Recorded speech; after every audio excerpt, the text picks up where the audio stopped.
had been closed for 50 years.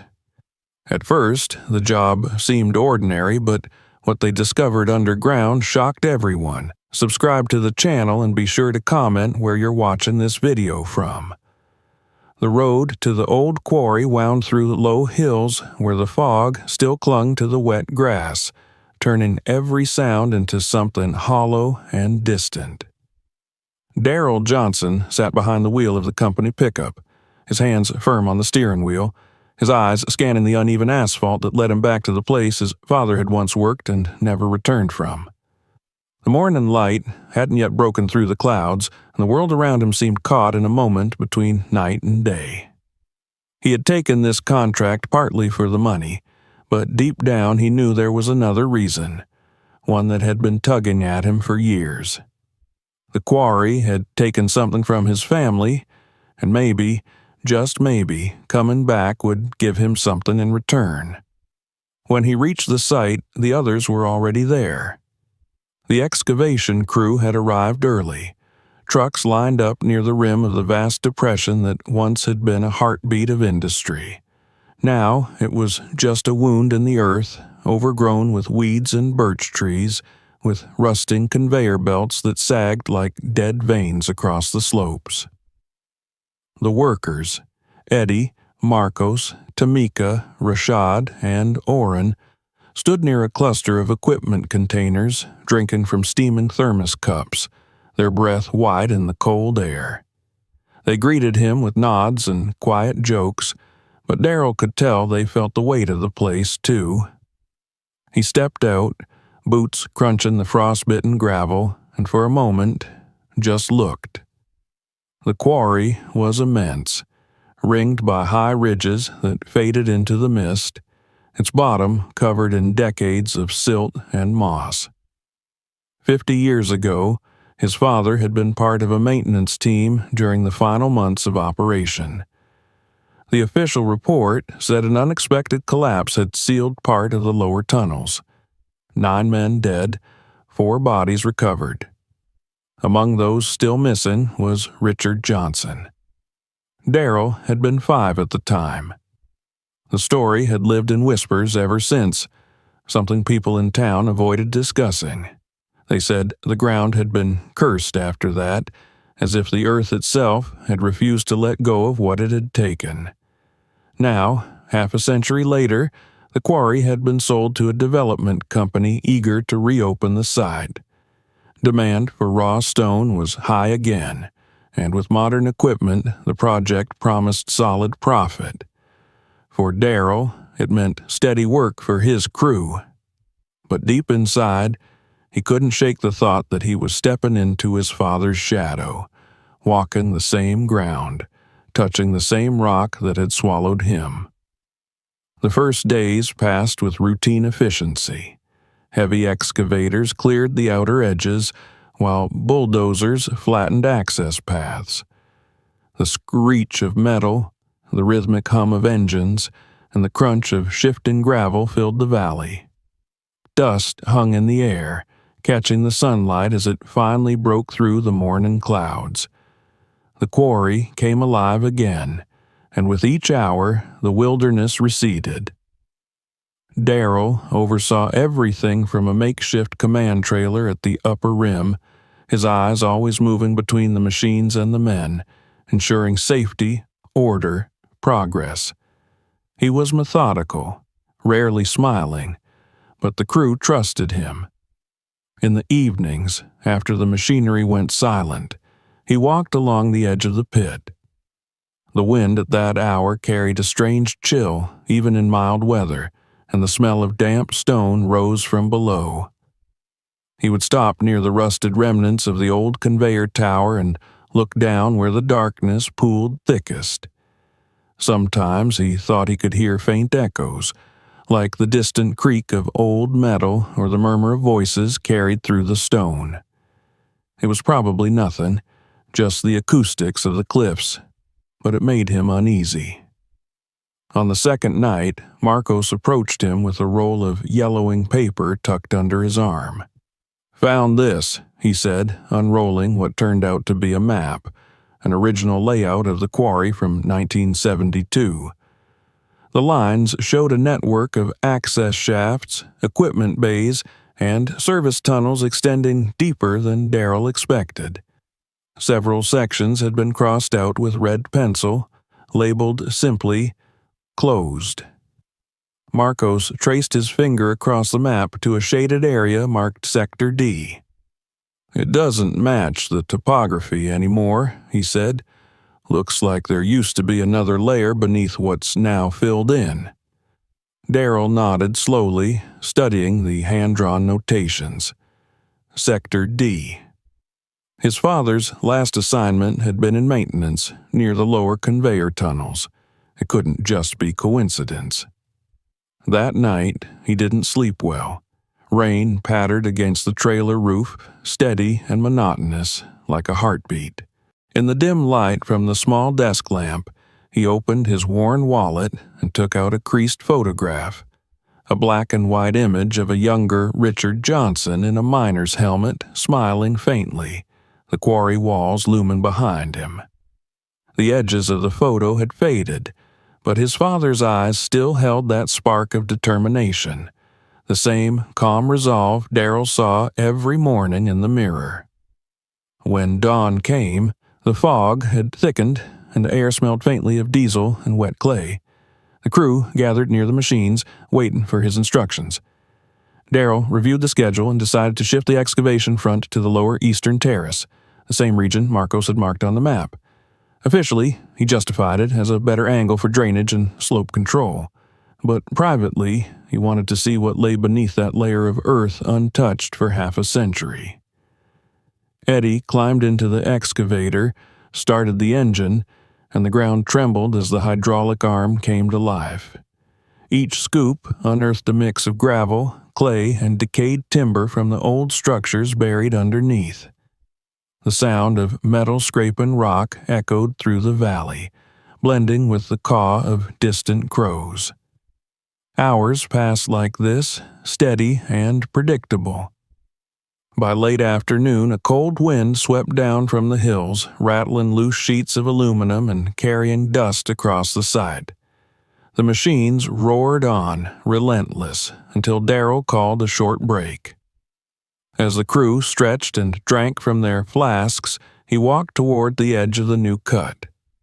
The slope revealed layers of compacted earth, each stratum darker than the one above. 50 years of silence peeled away with every pass of the shovel. Near the base of the terrace, where the soil turned dense and gray, a faint shimmer caught his eye. He crouched down, brushing away the dirt with his gloved hand.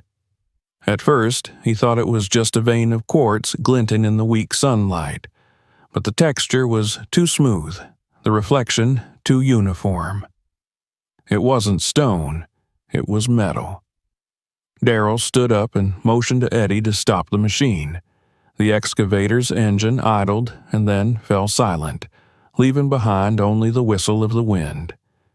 He knelt again, scraping gently until a circular outline emerged beneath the dirt, a curve of dull silver, unbroken, perfectly symmetrical. The metal was cold even through the gloves.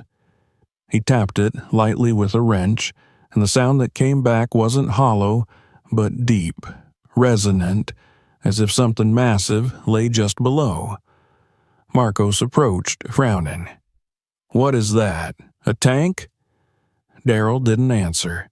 He ran his hand along the curve, tracing the arc that continued beyond the visible edge. The line was flawless, mechanical, deliberate. This wasn't a natural deposit, nor discarded machinery.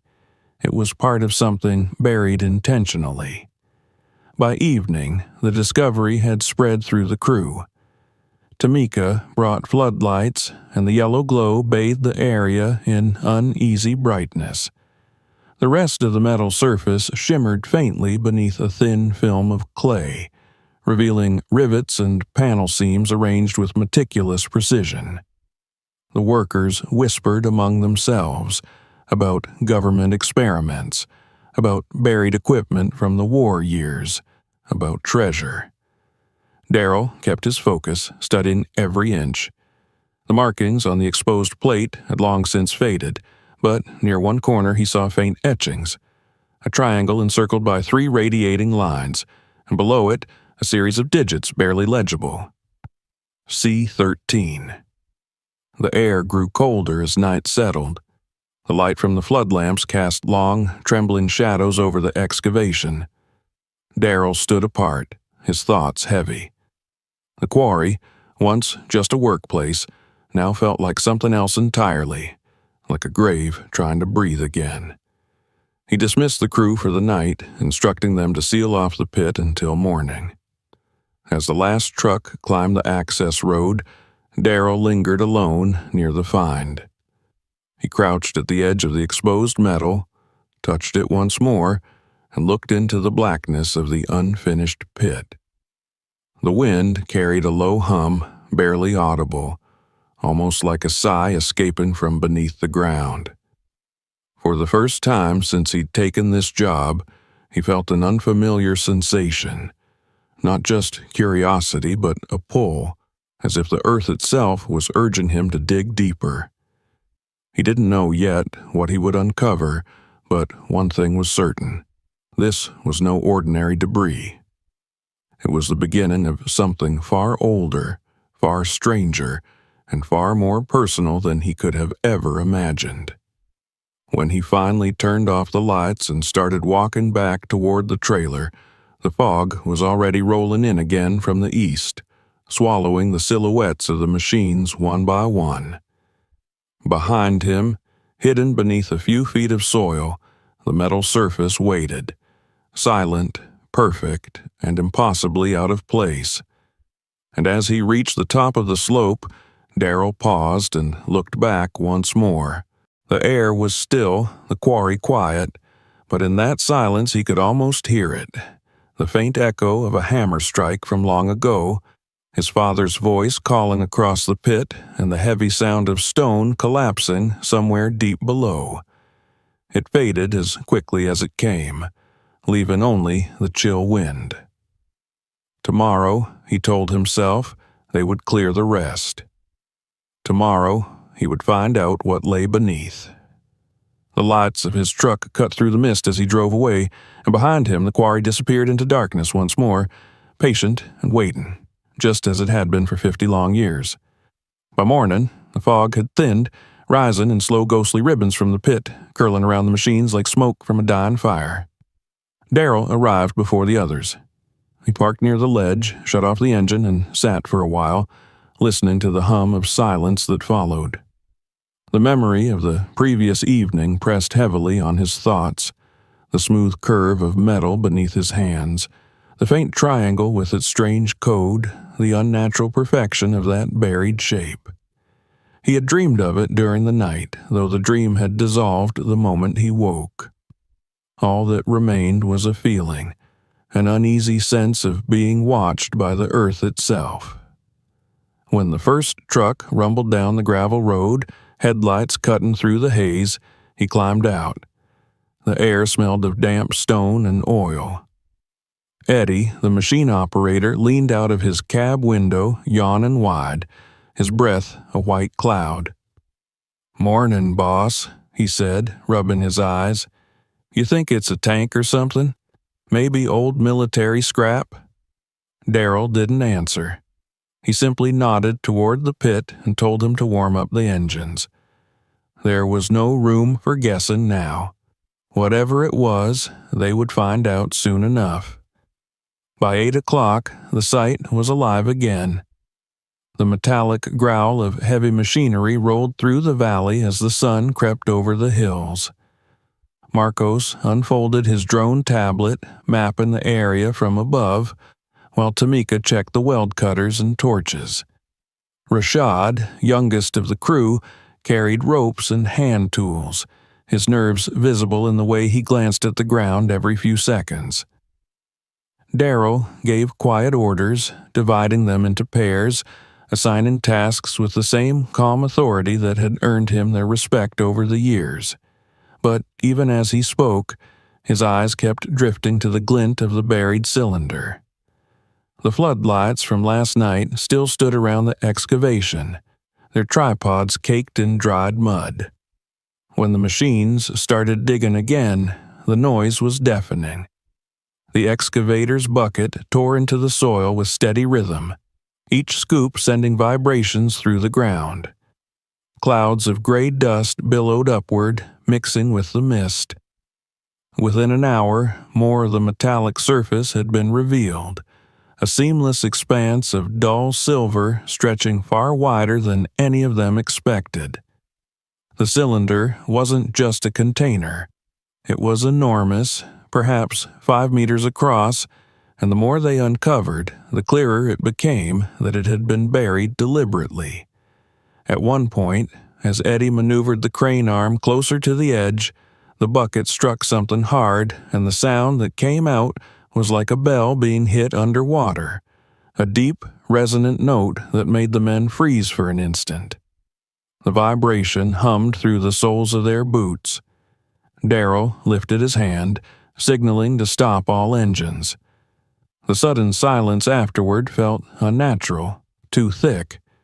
He jumped down into the pit, boots sinking into the damp clay, and crouched beside the newly exposed section.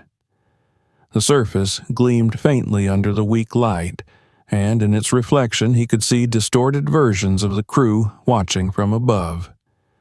He brushed away the loose soil with a gloved hand, tracing the contour until his fingers met an indentation. A rectangular recess, almost flush with the surface, framed what looked like a handle, corroded but intact. "Looks like a door," Marco said quietly, climbing down beside him. "Or a hatch." The two men studied it for a moment. The seams were impossibly tight, edges aligned with mathematical precision. Tamika joined them, setting down her tools. "Whatever it is, it's engineered," she murmured. "This isn't quarry equipment. No welds like that existed in the 70s. They debated briefly about notifying the company representative, but Darrell's instinct told him to wait. He wanted to understand what they were dealing with before involving anyone else. He radioed Oran to bring the small pressure sensor and the scanning wand. When the equipment arrived, they measured the metal's density and structure. It was far thicker than expected, with layered composite readings that didn't match standard alloys. The material had a faint magnetic field, though there were no visible sources of power. "Strange readings," Marcos muttered, staring at the screen. "It's almost like there's another cavity underneath." "Keep it quiet," Darrell said, his tone low. "We'll take a closer look first." As the morning passed, the sun broke through the fog and cast sharp beams down into the pit. The silver surface gleamed in the light like the skin of some ancient creature unearthed after a long hibernation. The air grew warmer, but the ground near the cylinder remained cool to the touch. It seemed to breathe out a faint draft of dry air, as though something below still held a pocket of atmosphere. Darrell leaned close, feeling the faint current against his face. It smelled stale, metallic, untouched by time. By noon, the crew had cleared almost the entire top half of the structure. They stood back, staring in disbelief at the scale of it. The cylinder extended downward into the ground, its lower portion still hidden, but at least 6 feet deep. The exposed section revealed not one, but 2 identical hatches, one on either side, each equipped with the same recessed handle and strange, star-shaped bolts that had resisted every attempt to loosen them. The markings near the edges were clearer now, faint yellow stenciling that had once spelled out words but were now eroded into ghosts of letters. Only fragments remained, access, and the triangular symbol repeated several times. "What do you think it is?" Rashad asked, his voice uncertain. "Some kind of storage, maybe old research equipment?" Darrell didn't respond immediately. He was studying the pattern of bolts, the fine seams, the way the doors mirrored each other perfectly. Whatever purpose it once served, it had been sealed with precision and intent. He felt that same weight pressing at his chest again, the one he had felt last night, the pull of something unfinished, something waiting to be found. "Bring the thermal cutter," he finally said. "Let's see if she'll open." Tamika hesitated. "You sure about that, boss? We don't know what's inside. Could be pressurized, could be toxic." "We'll open just a fraction," Darrell replied. "Slow and steady. If there's gas buildup, we'll know right away." They cleared the area, leaving only Darrell and Tamika near the hatch. The torch hissed to life, its blue flame cutting through the thick air. The metal glowed dull orange where she traced the seam, sparks spitting onto the clay.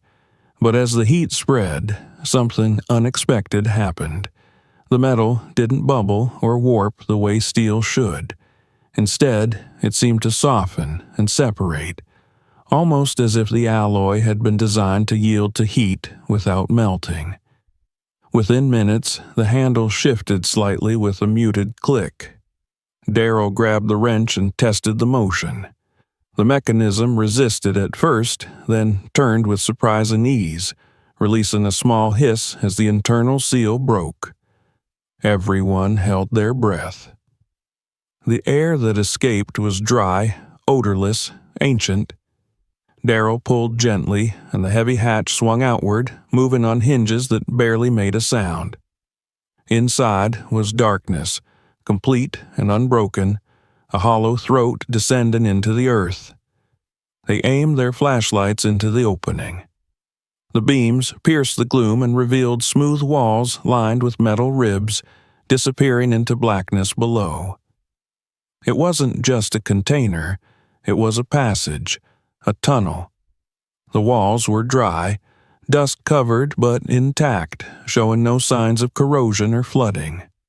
A faint draft flowed upward from the darkness, stirring the dust motes that drifted in the light. Marcos lowered the scanning probe inside and read the depth. 5 meters down to a flat surface, he said. Then the signal scatters. Could be a bend or another chamber. Darrell's mind was already racing. 50 years ago, this quarry had been declared unstable and sealed after the collapse. Yet, here was a man-made structure buried beneath it, one that predated the closure and had remained untouched all this time. He thought of his father again, the maintenance engineer who had worked in these depths. Had he known of this tunnel? Had he perhaps been working here when the collapse happened? Tamika interrupted his thoughts. If it's an access tunnel, there's another entrance somewhere. Maybe this isn't the only one. There's one on the opposite side, Darrell said. We'll check it next. They worked through the afternoon, clearing the soil around the second hatch. It mirrored the first exactly, right down to the placement of bolts and handle. When they tested it, it too opened easily, as if the mechanism had never aged. This one, however, opened into the same interior space, but from the opposite wall. 2 identical doors leading into a single hollow cylinder that functioned as a kind of airlock. The symmetry of the design was unsettling. Eddie whistled softly. Who builds something like this under a quarry? It's like we found a spaceship. Not a spaceship, Darrell said. Something built for people. There's a tunnel at the end of this chamber. The last of the sunlight was fading by the time they finished. The shadows grew long across the walls of the pit, and the cold began to creep back into the air. The floodlights flickered on again, casting pale halos over the metallic surface. The cylinder gleamed like a buried monument, its edges reflecting gold and white. The crew stood in a half circle, silent, staring at it. None of them knew what to make of it. Darrell felt the weight of responsibility settle on his shoulders. He knew they should probably stop for the day, call in an expert, let the authorities decide what to do. But a stronger voice inside him, the same one that had drawn him here, whispered otherwise. If they reported this now, the site would be locked down, the truth buried again under bureaucracy and fences. He couldn't allow that, not until he knew the truth for himself. As the others began packing up, Darrell lingered by the open hatch. He shone his flashlight once more into the darkness below. The beam reached the bottom, then bent as if swallowed by the tunnel's curve. The light reflected faintly off the metal ribs, like vertebrae disappearing into the belly of the earth. A deep, steady thrum seemed to pulse beneath his feet. Not mechanical, perhaps just his imagination, but it felt alive. When he turned away at last, the wind rose again, carrying dust across the pit. It whirled around the cylinder, whispering through the open hatch like a breath through an instrument. Darrell looked back once more before climbing up the slope. The hatch remained open, waiting. That night, he stayed late in the trailer, staring at the digital scans Marcos had taken. The outline of the object filled the screen, its curves precise, its depth unreadable. He zoomed in on the markings, the triangle, the 3 radiating lines, the faded characters C-13. Sector D had been marked on the old Quarry map. This fit too perfectly to be coincidence. He reached for the photograph of his father and placed it beside the monitor. The resemblance between the curved walls behind the man in the picture and the metallic ribs inside the tunnel was uncanny. He had never noticed it before. Outside, the floodlights dimmed one by one as the generators powered down. The night pressed close against the trailer windows, thick and black. Darrell switched off the screen and leaned back in his chair. Somewhere out there, beneath the dirt and rock, lay answers buried half a century deep. He could almost feel the ground shifting under the weight of what they had uncovered, as though the earth itself was remembering. Tomorrow, he decided, they would go inside. The cylinder wasn't just metal, it was a doorway, and whatever waited beyond that doorway had been waiting for him all along. The morning after the discovery felt different. Even the air seemed heavier, saturated with a strange quiet that pressed down on the quarry like a lid. Darrell had barely slept. The thought of what lay beneath the opened hatch haunted him all night, replaying in fragments of sound and sensation. The hiss of air escaping the seal, the gleam of metal ribs in the darkness, the faint pulse of vibration underfoot that no one else had seemed to notice. When he finally rose before dawn, the first light over the horizon looked gray and metallic, as if the world itself mirrored the cold surface they had unearthed. By the time the crew arrived, he had already set up the equipment: helmets with mounted lamps, harnesses, oxygen monitors, and ropes. They approached the pit more quietly than usual. The noise and laughter that usually mark the start of a workday were absent. The hatch gaped open like a mouth in the side of the earth, its interior dark and silent, waiting. Eddie glanced into it once and swore softly under his breath. Rashad rubbed his arms, muttering that he didn't like the feel of the air down there. Even Tamika, who rarely showed fear, seemed uneasy. Darrell gathered them near the edge and spoke with his usual calm. "We're not going far today," he said. "Just to the bottom of the shaft, get a look around, and come back up. Marcos will monitor air quality from the surface. No heroics, no exploring deeper than we plan." No one argued. They all trusted him, but Darrell sensed their doubt. He couldn't blame them. It wasn't every day that a crew found a sealed tunnel under 50 years of rock and ruin. Yet something in his chest burned with a need that overrode caution. The map, his father's name, the Sector D marking, all of it converged here, now. He had to see for himself. They lowered the main rope and fastened the anchors to the steel beams of the crane. Darrell clipped his harness, adjusted his gloves, and took the first step onto the ladder that descended into the hollow cylinder. The metal rungs were cool and slightly dusty, but they held firm. His flashlight beam cut through the darkness, reflecting off the polished ribs of the tunnel. The others followed, Tamika behind him, Eddie next, and Rashad last. Above them, Marcos and Oren manned the line and radio. The descent was slow. The walls enclosed them tightly, amplifying every breath and scrape of boots. At 5 meters, the shaft leveled into a corridor that extended deeper into the hillside. Darrell reached the bottom and stepped onto the floor. A thick layer of dust coated everything, yet the air was strangely dry, not stale or foul as he expected. It was as if this place had been sealed in time, untouched by moisture or decay. He signaled for the others to join him.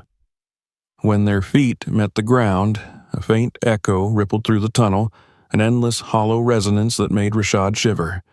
The corridor stretched ahead, perfectly straight, lined with support beams that curved smoothly into the ceiling. The metal walls had a matte sheen, interrupted by markings, numbers, faded symbols, and occasional streaks of white paint. Some of the beams bore color-coded bands, red, yellow, blue. "What kind of structure is this?" Eddie whispered. His voice seemed too loud in the narrow space. "Something engineered," Tamika said, crouching to examine one of the beams. "Look at the welds. Too precise.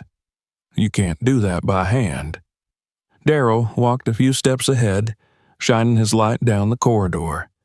The beam stretched far, but the tunnel seemed endless, vanishing into a black point in the distance. His boots left shallow prints in the dust. On one wall, a faded stenciled label read, "Sector D Access 04. Beneath it, an arrow pointed forward. "Sector D," he murmured. The words sent a small tremor through him. The same marking on the map, the same letters connected to his father's last work assignment. They advanced slowly, the silence broken only by the occasional creak of metal.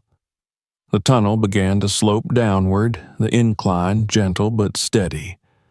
The deeper they went, the more oppressive the air felt. Not heavy, but charged, as though the walls themselves retained static energy from some long-forgotten source. Darrell brushed one hand against the wall and felt a faint vibration beneath the surface. He pulled his hand back quickly, frowning. The others noticed. "You feel that?" he asked. Tamika pressed her palm to the metal and nodded. "Yeah, could be residual current. Maybe there's still power running somewhere." Darrell shook his head. "After 50 years? No way. More likely just thermal tension or seismic movement." But he didn't believe it himself.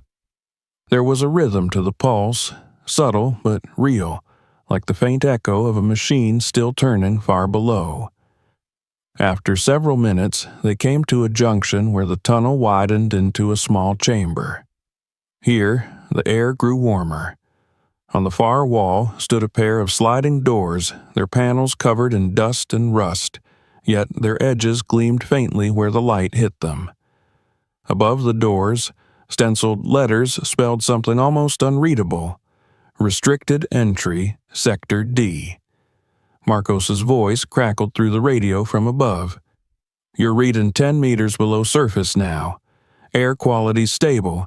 You're good for another 15. "Copy," Darrell said. "We're at a sealed section. Looks like main access." Tamika approached the doors and ran her hand along the seam. "Manual mechanism," she said, "but there's a handle track here. Same alloy as the hatch above." Eddie found a small control box recessed in the wall beside it. The cover hung loose, and inside a tangle of ancient wires glimmered faintly in the light. "Looks dead," he said, tapping it. "Try mechanical," Darrell suggested. They pried at the door with crowbars until the left panel shifted slightly, grinding against the floor with a screech that echoed down the corridor. Dust cascaded from the ceiling. Rashad stepped back, muttering that they should stop, but Darrell urged them on. Together, with grunts of effort, they forced the door open enough for one person to slip through. A blast of dry air rushed out, followed by a silence so complete it seemed to swallow their breathing. Darrell went first. Beyond the door lay a larger tunnel, broader and taller, reinforced with massive steel arches. The walls bore the same ribs as before, but these were painted with alternating stripes of red and yellow. Faded safety posters clung to the metal, their slogans barely legible. One read, "Safety first, energy for tomorrow." The letters had peeled and flaked, but the slogan itself sent a chill through him. It didn't sound like mining. It sounded like something else, something experimental. They walked further in, flashlights sweeping across the floor. Scattered debris littered the path, broken tools, a rusted helmet, a twisted frame that might have once been a cart.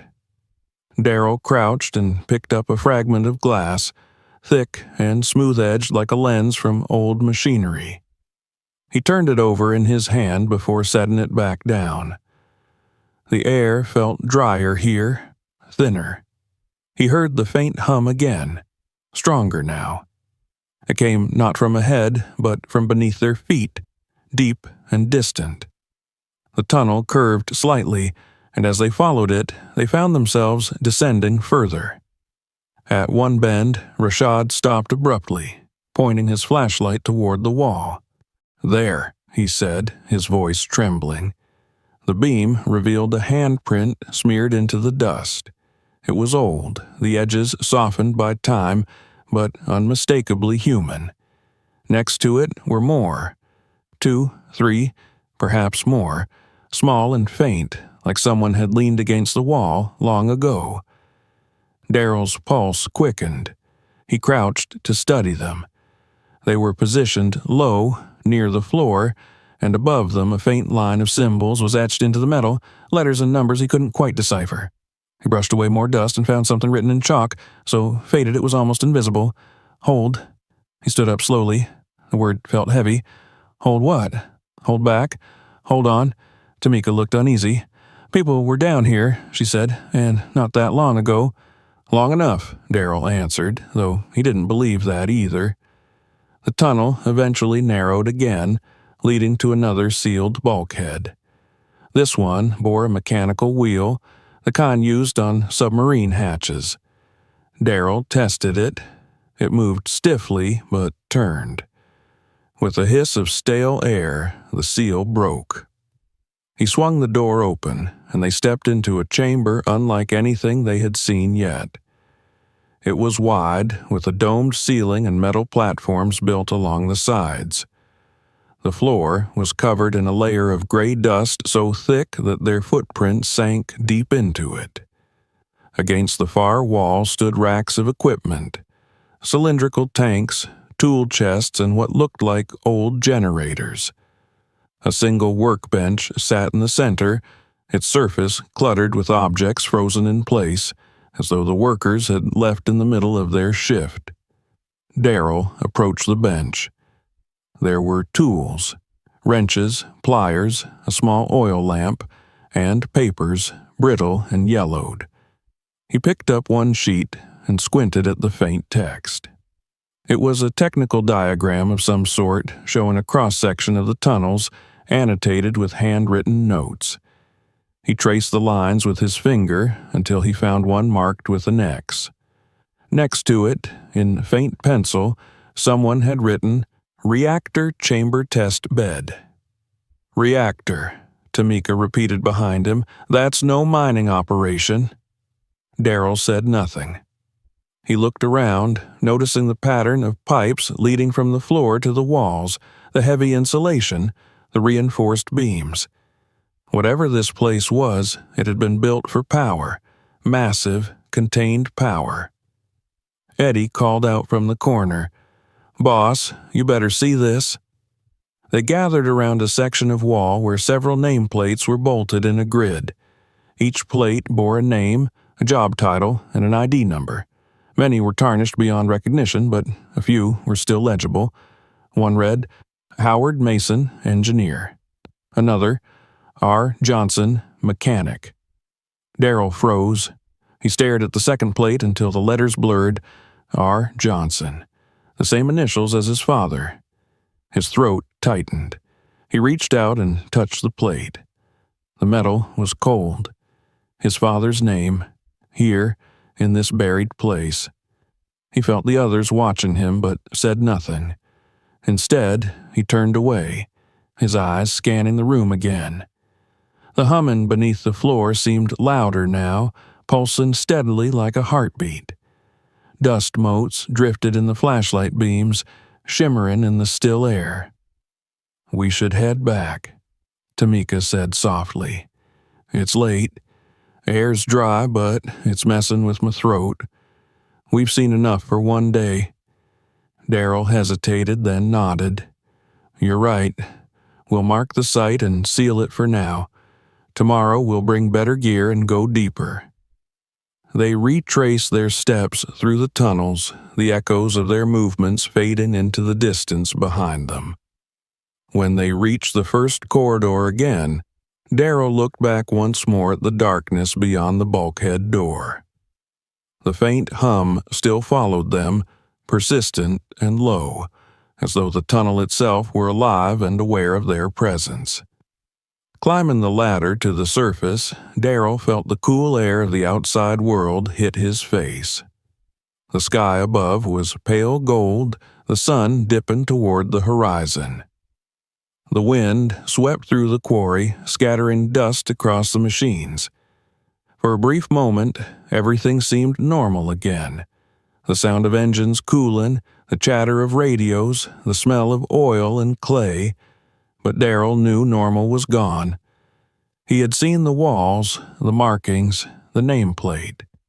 He had stepped where his father once walked. And somewhere below, deeper than they had gone, something was still waiting.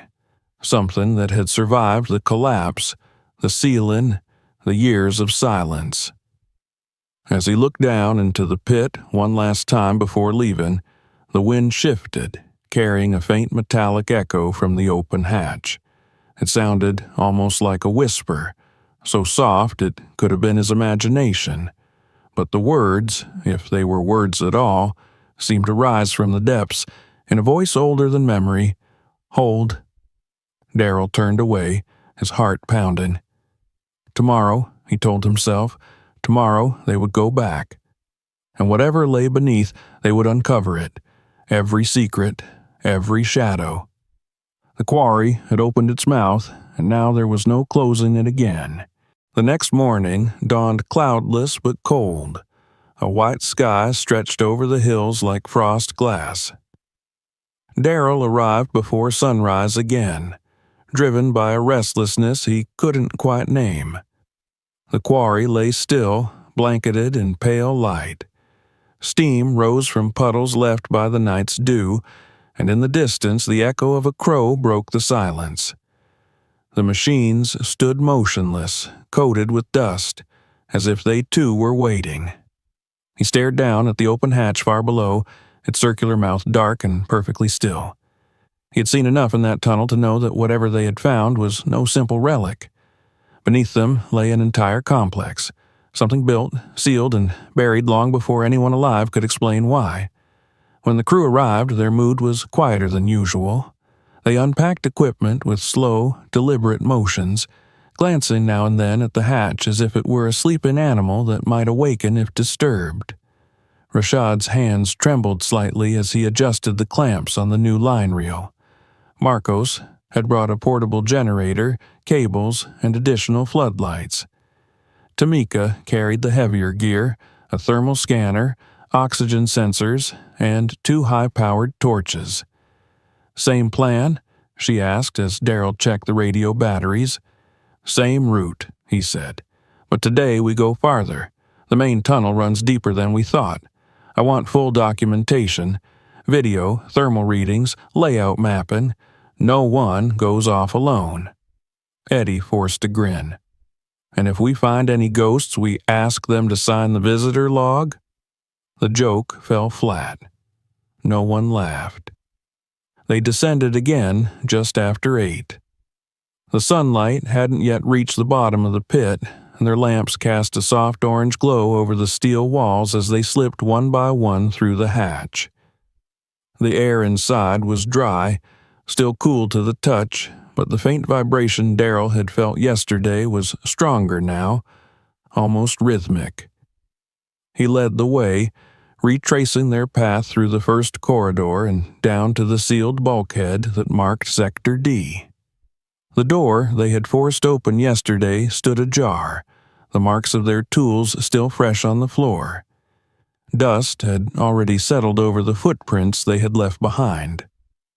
The silence beyond the threshold was thicker now, as though the air itself had been disturbed by their presence.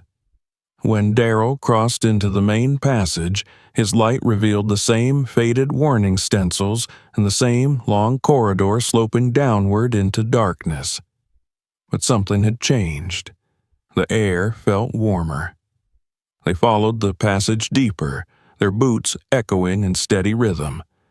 The hum beneath their feet grew louder, resolving into a faint mechanical tone that pulsed like a slow heartbeat. Marcos stopped occasionally to take readings. "Still picking up magnetic residue," he said. "It's faint, but it's consistent. If this place had a reactor, some residual field could last decades." At last the tunnel opened into a wide chamber. The beam of Darrell's flashlight stretched across empty air, touching the far wall only faintly. The space was vast, much larger than any mining cavern he had seen. They stepped forward cautiously, and as more lights came on, the shape of the room began to reveal itself. Steel catwalks lined the upper perimeter, their railings crusted with rust. Heavy cranes hung from the ceiling, their cables slack but intact. The walls were lined with massive beams, arranged in a lattice of metal that supported the curved dome above them. Darrell exhaled slowly. "It's an underground hangar," he said almost to himself, "or some kind of assembly bay." Their lights swept across the floor, flat, reinforced, and marked with yellow and black stripes. In the center lay a large circular platform raised slightly, with faded lines radiating outward like spokes of a wheel. To the right stood several enormous containers, each marked with a number and a symbol identical to the one they had seen on the hatch. A triangle surrounded by 3 rays. The container's sides bore the words "Property of Caverna 13," their paint barely visible through grime. "Caverna 13," Tamika read aloud. "What the hell is that?" Marcos frowned. "Sounds like a code name. Maybe a government project. Cold War era, maybe." Darrell said nothing. He moved closer to one of the containers and brushed away a film of dust. The metal underneath gleamed faintly, uncorroded. It wasn't ordinary steel. The labels beside the handles were written in block letters: "Equipment, Module, Do Not Remove." But when he tugged gently at the latch, the mechanism clicked smoothly, as if it had been maintained yesterday. Inside, the crate was empty, save for a few scraps of cloth and an old clipboard with water-stained paper. The sheet inside was brittle and half illegible, but he could still make out a header: Project Caverna 13, Energy Test Facility. The rest was too faded to read, except for a single handwritten note scrawled at the bottom. "Seal order confirmed. Personnel evacuation 1974. He turned toward the others. "This was no Quarry extension," he said quietly. "This was an experiment." Eddie's lamp swung toward the far wall where a row of workstations stood behind a cracked pane of glass. The consoles inside were bulky, built from steel and bakelite, with gauges, levers, and dials covered in a thin layer of dust. Several chairs were overturned, one still lying on its side. Darrell entered through a broken doorway and examined the control panels. Labels above the switches bore faded titles: ventilation, power regulator, coolant flow. In one corner of the console, a small green light flickered faintly. "Still powered?" Tamika said in disbelief. "It shouldn't be," Darrell muttered. He reached towards the panel, hesitated, then pressed the switch beside the light. There was a soft click, and a section of the ceiling lights flickered on, bathing the hangar in a pale, trembling glow. For a moment, no one spoke.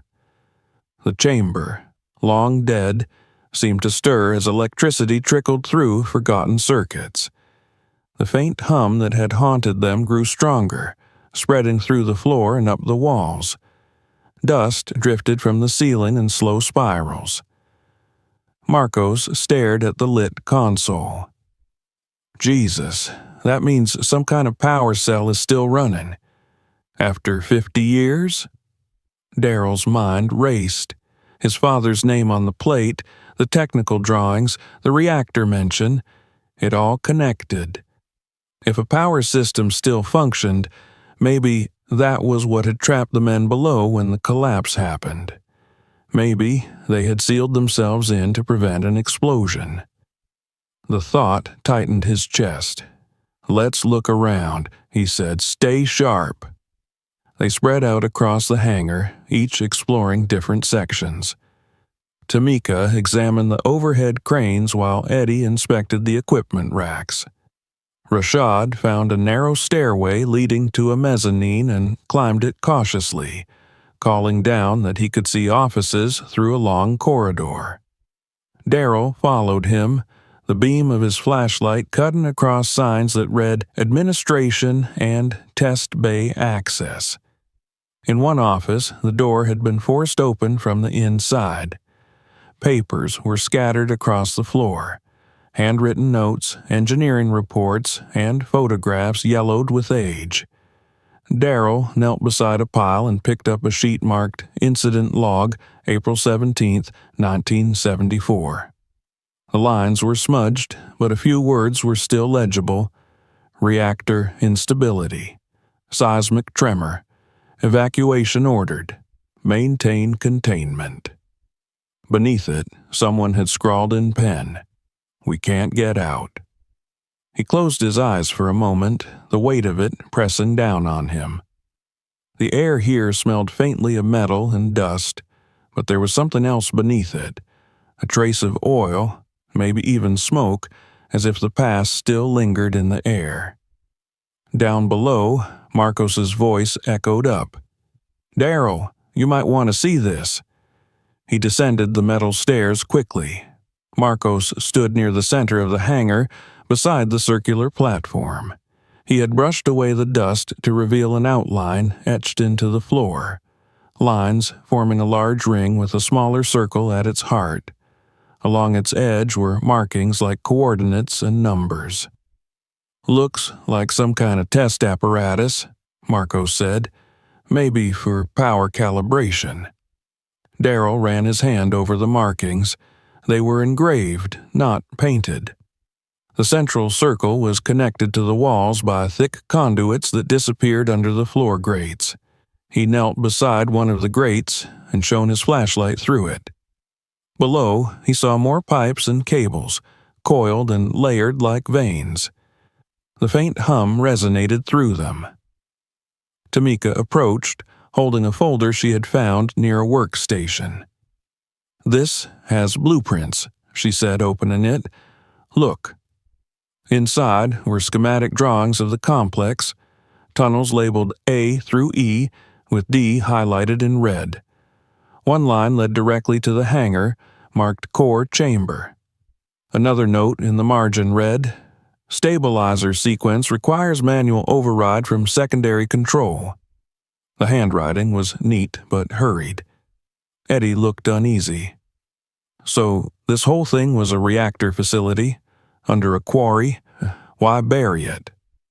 Darrell answered without looking up. Maybe it wasn't meant to be buried. Maybe the collapse wasn't an accident. His voice hung in the stillness. A sudden metallic creak echoed through the chamber, deep and slow, like the sound of metal stretching under stress. The lights flickered. Everyone froze. Dust trickled down from the ceiling beams. Then the sound faded, leaving behind a silence even heavier than before. Rashad swallowed hard. We should go. Now. Darrell hesitated, torn between caution and compulsion. He looked again at the glowing console, at the faded slogans on the walls, at the platform that seemed to hum faintly beneath his feet. Then he nodded. All right. We've seen enough for today. We document everything, we seal the hatch again, and we figure out what to tell the company. They packed their equipment quickly and made their way back through the tunnel. The lights in the hangar flickered once more as they left, casting long shadows that seemed to stretch after them like reaching hands.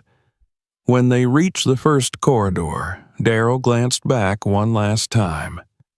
Through the half-open door, he could still see the glow of the console, pulsing faintly in the dark.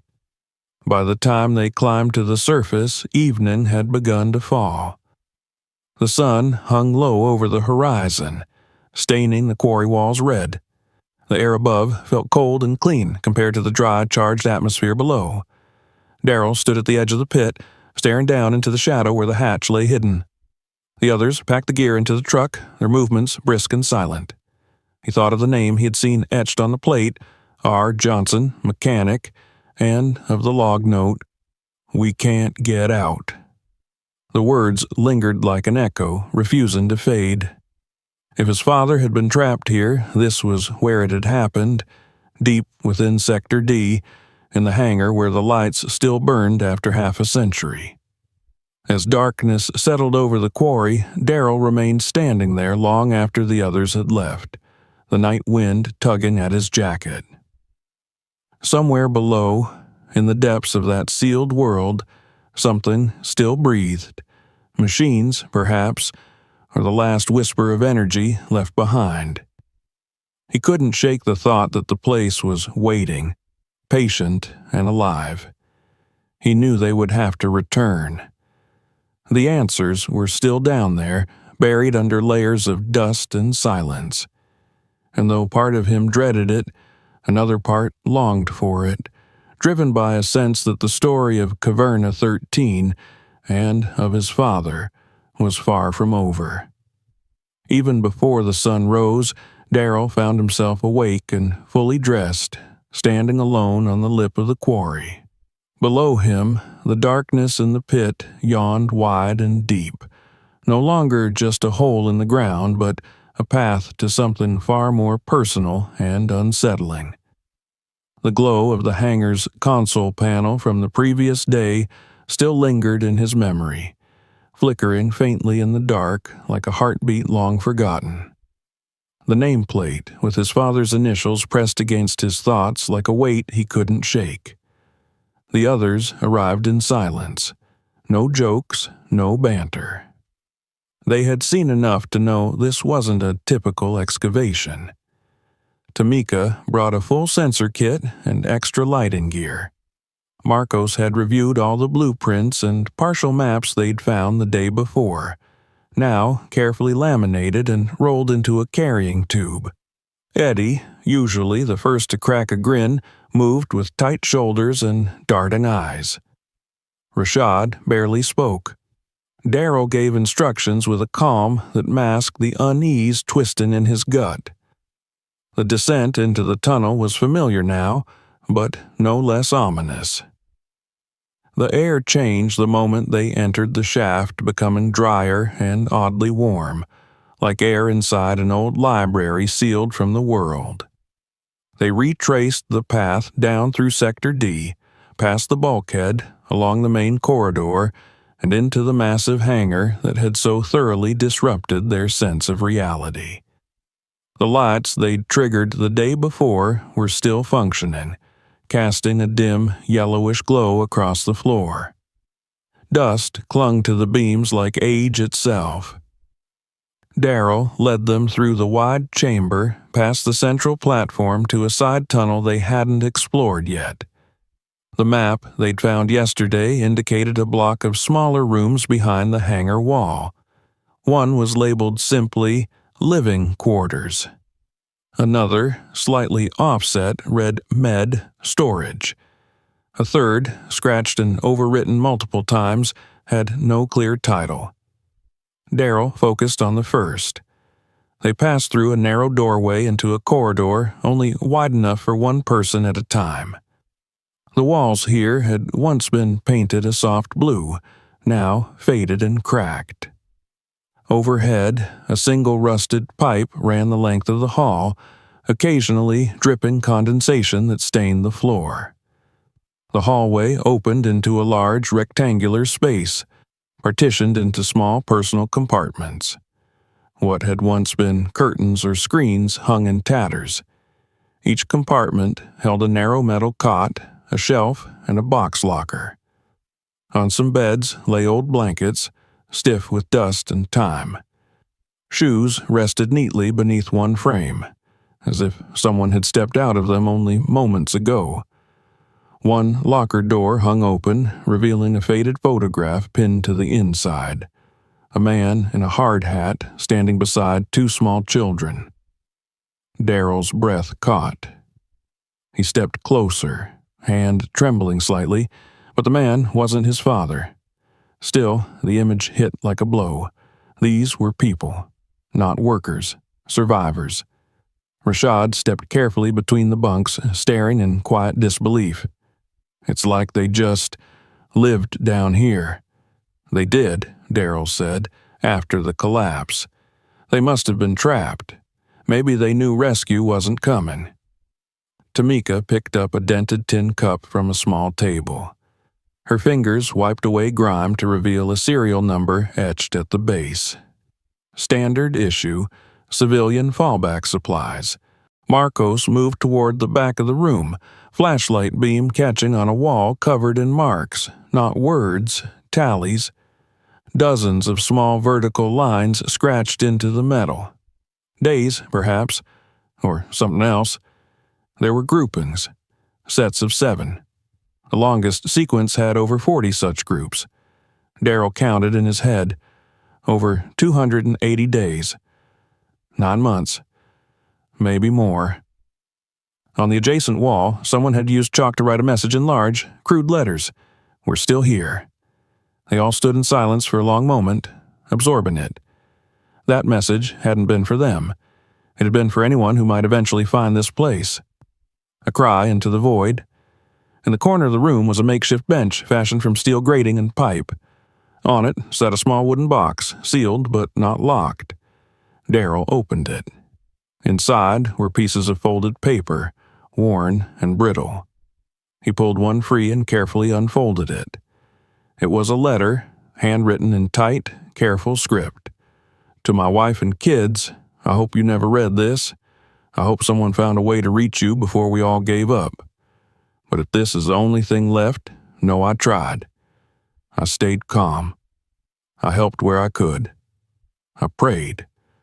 I thought of your faces every night, and when I die here, they will be thinking of you. The others gathered around, and for a few moments none of them spoke. Darrell folded the letter again and returned it to the box. He felt a sick swirl in his stomach. Anger, grief, reverence.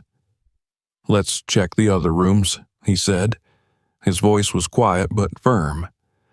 They moved next into what had once been the medical station. The equipment here had fared worse.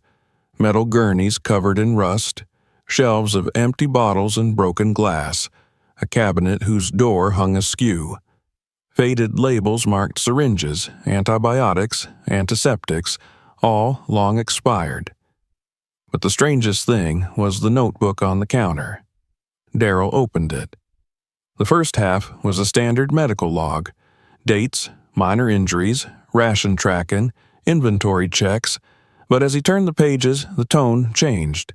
The entries grew shorter, more urgent, supplies running low, stress causing arguments, Johnson leading the teams now, morale slipping. Then, one entry stood alone, written in shaky, slanted script, air vents compromised, backup filters failing. Still no response. We are forgotten. Tamika read over his shoulder, her breath shallow. This is more than a sealed facility. This is a tomb. Behind them, Rashad called from the next room. His voice was low, afraid. Daryl, you need to see this. They followed him into the untitled room at the end of the corridor. It was smaller than the others, with no beds, no shelves. Just a narrow desk against the wall and an array of tools carefully arranged on hooks, screwdrivers, wrenches, wire spools, flashlights, soldering kits. On the desk was a single thick binder. Daryl opened it and froze. It was a technical log. The handwriting on the inside cover matched what he remembered from a childhood math notebook, a square, blocky print he had seen only once before. Richard Johnson. Tamika looked over his shoulder and saw the name. She didn't speak. Daryl turned the pages slowly. Each entry was meticulous. Dates, temperatures, voltage readings, torque measurements. His father had recorded everything. The reactor's fluctuations, the air pressure drops, the protocols they had tried to override, the days when they stopped expecting help, the nights when they worked in pairs to keep systems stable. The final entries were short. Day 278. Sleep interrupted. Marcus had another fever. We're still holding pressure in the West Wing, but the alarms keep triggering. I'm staying on second shift. Can't let the system drop. Day 281. Loss of coolant in secondary valve. Manual override required. Assigned myself to Containment Bay 2. If this is my last entry, I did it for them. Not for the project. For the people. Daryl's hand trembled as he closed the binder. His heart ached in a way he hadn't expected, not with drama or sudden grief, but with the slow, painful clarity of understanding. His father had stayed behind. Not because he had to, but because someone needed to. Because without him, others would have died sooner. He stood in silence for a long time. The room felt smaller now, the air thinner. He set the binder down gently. Tamika placed a hand on his arm. He didn't look at her, but he nodded just once. They returned to the hangar in silence. Eddie had started repacking the tools, avoiding eye contact. Marcos was reviewing the schematics again, drawing new paths from the rooms they had just explored. Rashad sat on the steps near the platform staring at the floor. We bring the binder, Daryl said. We bring the letterbox, and we close the quarters behind us, let them rest. No one argued. They climbed back through the corridor slowly, sealing the bulkhead door to the living quarters and marking it with fresh tape and a chalk X. At the hatch, Daryl turned back for one last look. The hangar's lights still glowed faintly, but the complex felt quieter now, less tense, as if the place had exhaled, knowing it had been seen. Back at the surface, the sky was overcast. The sun barely broke through the low clouds. The wind stirred the dust around their boots as they stood beside the trucks. Daryl didn't speak for a long time. When he finally did, it was with quiet certainty. There are still answers down there, but now we know who they were. We know they didn't die forgotten. He placed the binder in a protective box and locked it. We keep going, not just for the story, for them. And deep beneath the quarry, behind the sealed doors and tunnels, the silence of the complex settled again, like dust on metal. But it was no longer the silence of abandonment, it was the silence of memory. witnessed, understood, and carried forward. It rained during the night, a slow, steady drizzle that coated the quarry walls with a slick sheen and turned the dust along the rim into dark mud. The morning sky was the color of ash, and the air smelled of stone and iron. Darrell stood by the edge before anyone else arrived, watching the water run down the incline in shallow rivulets, disappearing into the gash they had opened in the earth. Behind him, the equipment tarps flapped lightly in the wind, and in the pit below, the open hatch remained unchanged, still, waiting, patient. Nothing had moved since yesterday, but everything felt different. The binder with his father's handwriting now sat safely wrapped in a waterproof case in the trailer. The letterbox, too, had been carefully stored. Darrell had spent much of the night rereading both. He hadn't cried, not exactly, but the weight that had settled on him with those final words, his father's account of staying behind to hold the system together, pressed into his chest with a force that made sleep impossible. The ache wasn't sharp. It was deep and steady, like something permanent had shifted inside him. When the others arrived, they were quiet. There were no questions about plans or scheduling. Each of them knew they would be going back, not just to explore further, but because something inside that place was calling them now, something unfinished. The living quarters had answered the question of who these people were. The binder had answered the question of what had happened, but not all the questions. Not the biggest one. Was something still down there, running, watching, waiting? They prepared in near silence. Marcos laid out the modified route map, overlaying it on the quarry's older structure, noting possible shafts that hadn't yet been breached. Tamika double-checked the fresh battery packs for the headlamps and sensors. Eddie packed backup oxygen and stabilized power sources. Rashad, unusually quiet, loaded extra light cables and sealed rations. Darrell gave no speech. He only nodded when it was time. They descended in the early light. The first corridor greeted them like an old tunnel of memory. They moved deeper, past the bulkhead, through the hangar. The faint console light still blinked, its rhythm unchanged.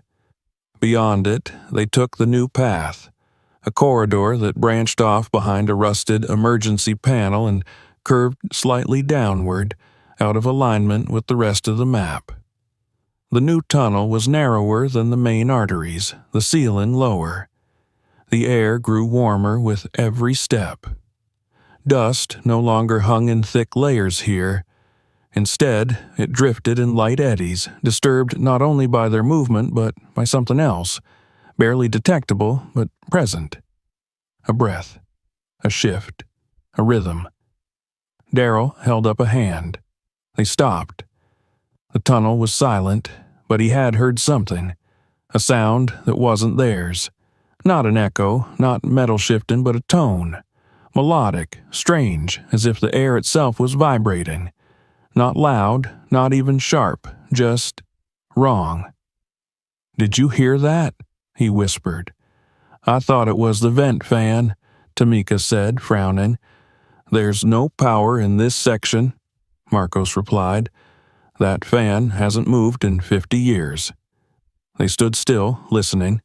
Nothing came for several seconds. Then, just as Darrell turned to press forward, the sound returned. A soft, rising trill like wind through taut wire, musical and unnatural.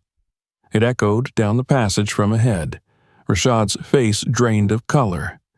"I don't want to be down here anymore," he said, his voice thin. Darrell turned to him slowly. "You can go back if you need to." Rashad hesitated, jaw tight. "Not alone." Eddie moved closer. "I'll take him. We'll stay at the junction just past the hangar. If you're not back in 2 hours, we call it in." Darrell nodded. "Stay in radio range." As they watched Eddie and Rashad disappear back down the corridor, Daryl felt the weight of the silence settle again. He turned and led Tamika and Marcos deeper into the new tunnel.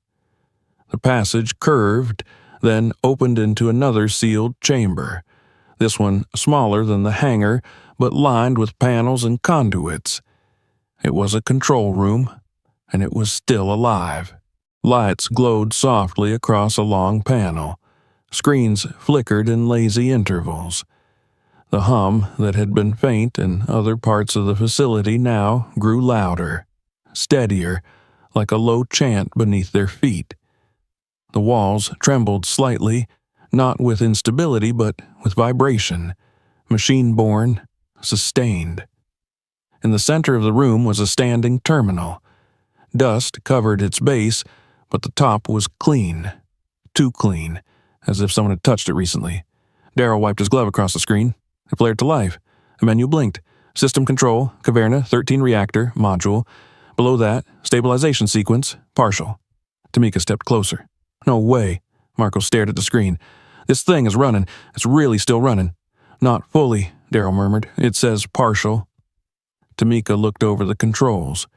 Could be automated sequences still firing. Fail-safes. Maybe even sensor loops keeping the chamber pressure stable. Daryl scrolled through the menus. Logs, diagnostics, maintenance records. Then something caught his eye. Personnel access register. He opened it. The last entries were dated 1974. Multiple users: R. Johnson, H. Mason, T. Velasquez. Most were listed with exit statuses. A few, 4 in total, were listed as active until the very end. One was R. Johnson. Marcos studied the panel. This is a control loop. The reactor didn't just power the quarry. It powered something else. Probably underground systems, ventilation, pressure regulation, maybe even the hangar structures. Tamika pointed to a line of red text at the bottom of the screen. Secondary chamber locked. There was a map link. Daryl opened it. A schematic of a vertical shaft appeared. Unlike the other sections, this one was buried deeper, almost 100 meters down. A narrow passage led directly to it from the very control room they now stood in. Secondary chamber, he said softly. Test bed, Marcos offered. Containment, Tamika said, or core. There was a moment of stillness. Then, from the far end of the control room, something moved. A click. Then another. Not footsteps, too smooth, like a hinge being rocked back and forth. They turned their lights toward the sound. A maintenance door cracked open. A breeze passed through it, and with it came the sound again, that same rising trill they'd heard before. Now clearer. Closer. Tamika whispered, "That's not machinery?" But it was, at least partially. Daryl stepped towards the door and pushed it open. Beyond lay a narrow metal stair, descending at a sharp angle. A handrail, rusted nearly through, lined one side. The stairs vanished into the dark. "We're close," he said. Tamika hesitated. "I'll go with you." Marcos stayed behind to monitor the control room and keep the line to Eddie open. Daryl and Tamika descended, slow, careful. The stair creaked under their weight, but held. As they moved lower, the temperature dropped and the air thickened. Pipes ran along the walls, some with valves sealed shut, others open to nothing.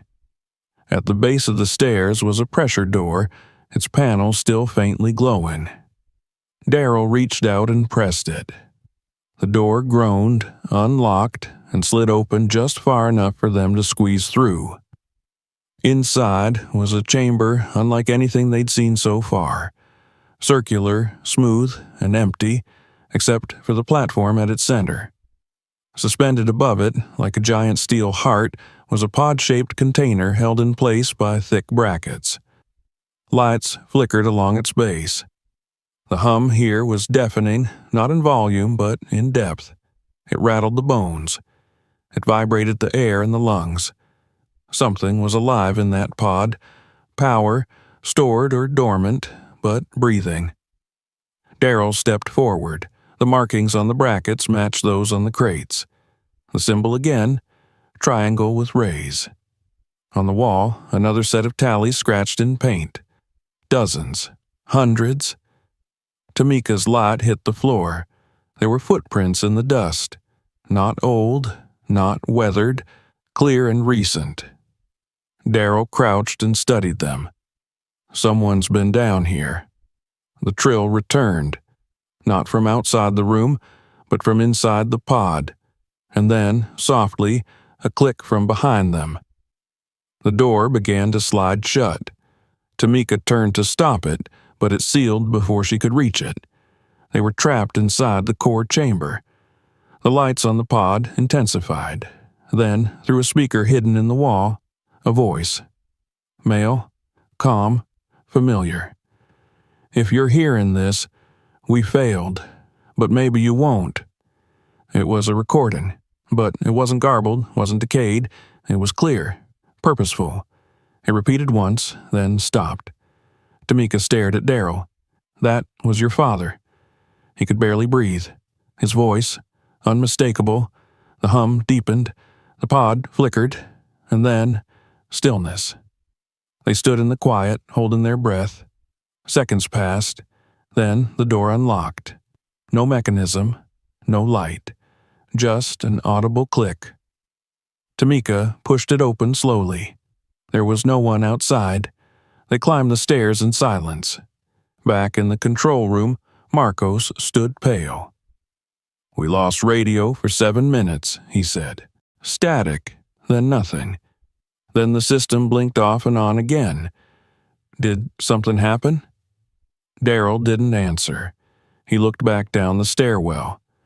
We found the core, he said at last. It's still alive. And as they left the chamber behind, the hum continued. The lights dimmed, but the voices beneath the earth had been heard, and something below had heard them back. The climb back to the surface was slow, methodical, and silent, each step a reminder of how far below the world they had ventured. Darrell led Tamika and Marcos along the same corridor, past the echoes of the hangar, past the sealed bulkhead, past the quiet hum that still lingered in the metal ribs of the tunnel. The deeper they had gone, the more tangible the weight of history had become. Every footprint, every scrap of paper, every name etched on a plate spoke of lives lived and lost beneath the earth, of efforts made in isolation and quiet courage. Now they were leaving it behind, but they could not leave it forgotten. Above them, the quarry was unchanged in appearance. The sun hung low in the sky, a pale, wan light that cast long shadows over the machinery and terraces. The wet earth glistened from last night's rain, and the chill in the air stung their exposed skin.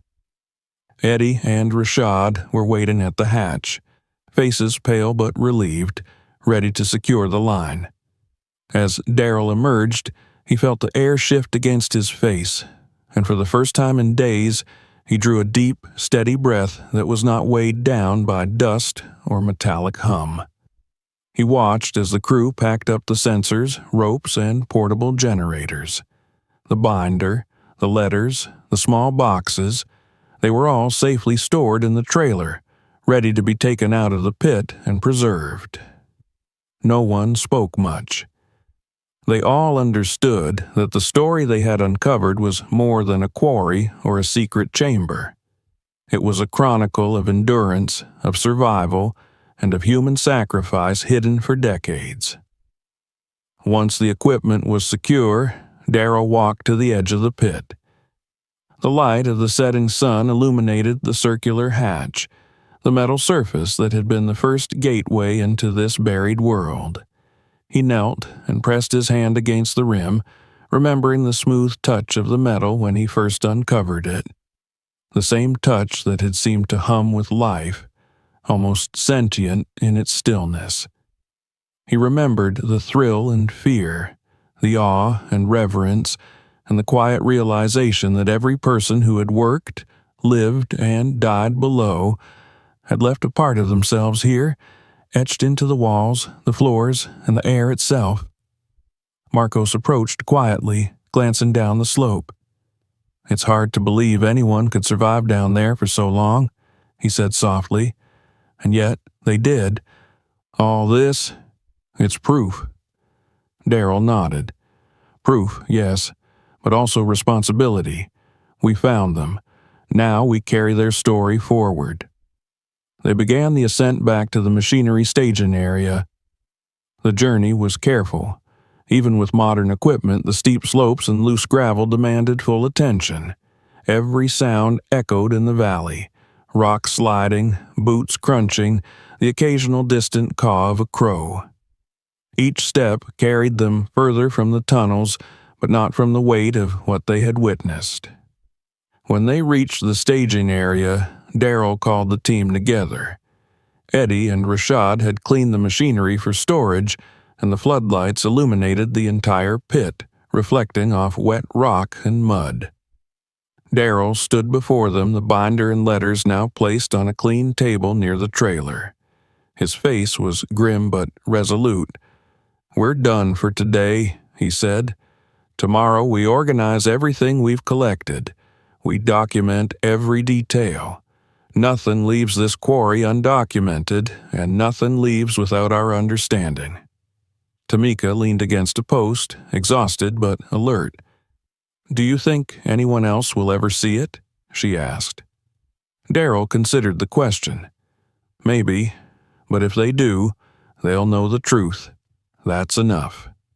As evening fell, the team sat quietly, eating cold rations, the sound of the machinery echoing faintly in the background.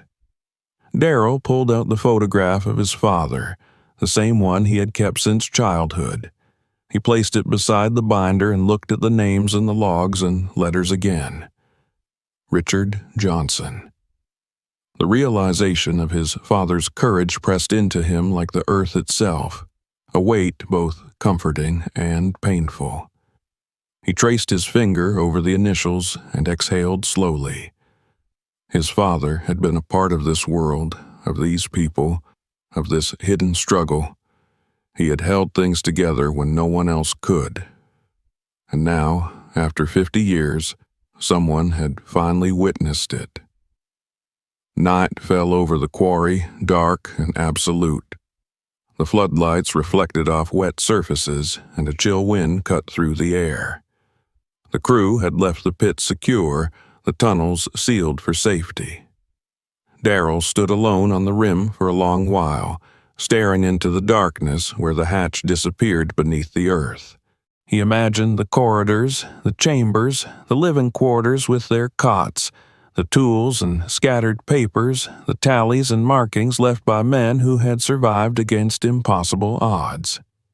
He thought of the secondary chamber, the pod, the hum of residual energy, and the faint melodic vibrations that had accompanied their descent. Somewhere down there, a part of the past remained alive, waiting silently to be discovered again, though for now it could rest. The story had reached them, it had changed them, and it was not theirs to keep alone. Darrell looked at the binder one last time and closed it carefully. He felt the immense responsibility of the knowledge it contained, the lives chronicled within. This was not just the story of a buried facility or a forgotten quarry. It was a testament to human endurance, ingenuity, and courage in the face of abandonment and death. As they drove away from the quarry in the fading twilight, the wind carried the faint smell of wet stone and the echo of distant humming, almost as if the tunnels themselves whispered their approval. The road was quiet, the machinery stilled, and for the first time in days, Darrell felt a sense of closure, not for the quarry, which would always hold its secrets, but for the men who had lived, suffered, and died below. He thought of his father, of the others who had survived in those impossible conditions, and he understood that while the world above had moved on, the truth had finally been seen, honored, and remembered.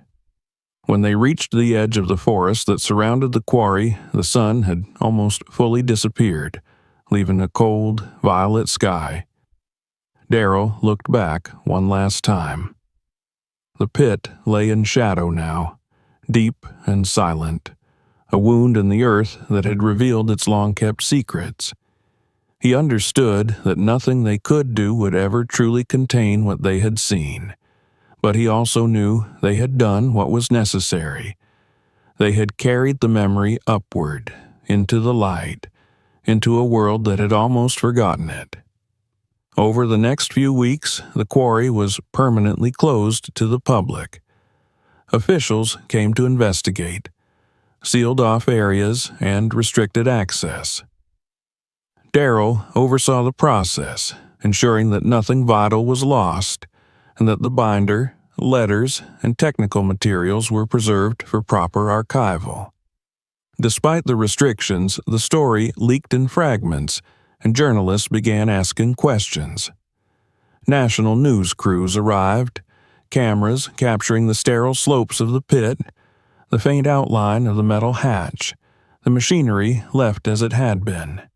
But none of them knew, none of them could see the tunnels below, or the lives that had been lived in the silence beneath their feet. Darrell returned home in the quiet of early evening, carrying with him the binder and letters, his mind heavy with reflection. He set them carefully on a table near the lamp and sat down, staring at the photograph of his father.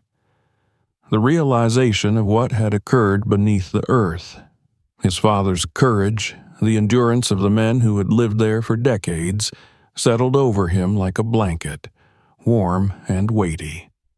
Though the quarry above would be reinstated for future work, the deeper truth would remain buried in the tunnels, preserved in the binder, in memory, and in the hearts of those who had witnessed it.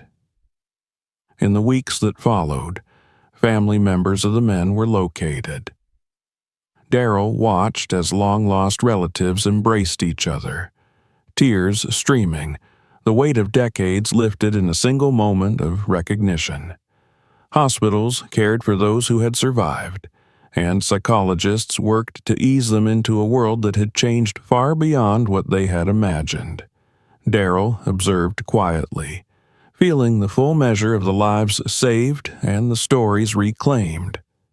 News articles hailed the crew as heroes, focusing on the rescue and the discovery of the hidden complex. Darrell accepted the recognition with his usual calm. The accolades mattered little to him. The true reward was the knowledge that the men beneath the quarry were finally free, that their endurance had been witnessed, that their sacrifices were remembered. Months later, Darrell returned to the quarry one final time, standing at the edge of the pit in the cool autumn wind.